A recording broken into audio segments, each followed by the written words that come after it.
After a week, the first episode of The Legend of Heroes Trails of Cold Steel Northern War, we have the second episode. This review will contain spoilers, so skip to the end if you do not want the episode spoiled for you. And if you haven't checked out my review of the first episode, a card should be popping up on screen now. Watch that first, then come back here. So, what did I think of the second episode of Northern War? We start this episode in the recently annexed province of Crossbell, which the Erebonian Empire brought into the fold shortly after the Erebonian Civil War, which takes up the bulk of Cold Steel 2's narrative. We see Gileath Osborne introducing Rufus Alborea as the first Governor-General of Crossbell. There were two things I noted during this sequence. I still cannot get used to Michael Sorich as Osborne's voice actor. He just sounds so similar to Yugi Moto's grandfather, if Yugi's grandpa had a severe throat infection, that is.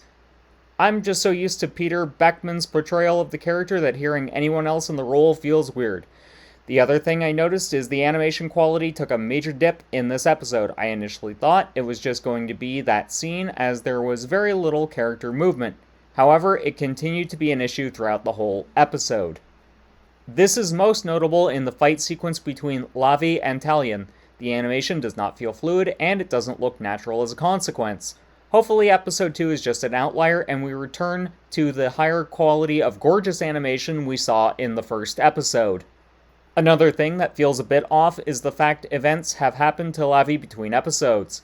This makes the viewer feel like they've missed out, as a new character named Ysera Frost mentions a huge list of accomplishments Lavi achieved off-screen.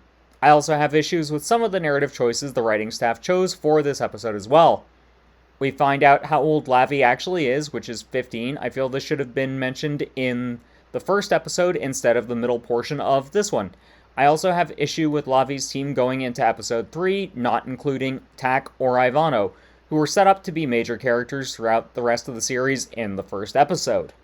Instead, we're introduced to Ysera, a flirtatious and bubbly Jaeger, Talion Drake, who doesn't have much of a personality to speak of yet, other than the fact he's easily flustered by women, and Martin S. Robinson, who's a laissez-faire commanding officer. I feel like episode 1 would have been better off establishing one of these characters over Tak and Ivano, if they're just going to wind up being set-dressing characters like so many individuals within the Trails universe. With only 12 episodes of 30 minutes each, every minute counts, and so far this is something Tatsunoko Productions isn't doing a very good job of. Effective use of screen time. In the same sequence, we find out Lavi is 15. We also find out she rebelled against her family by joining the Northern Jaegers. Again, this is information that would have been pertinent and juicy in the first episode. In this episode, we could have had Lavi reflecting on this and wondering how her family is actually doing. This would have doubled down on the fact Lavi is a reserved, introverted character. Maybe we'll have some more introspective moments during episode 3, but I'll hold off on that until next week's episode. Remember a moment ago when I mentioned Tatsunoko Productions isn't effectively using its time in these episodes? This was definitely the case, where we see a character named Glark at some form of production, and within that theater, a meeting of Northumbria's political elite is also happening. We find out Glark is the only revolutionary from the time of the Northumbrian disaster who's still alive at this point.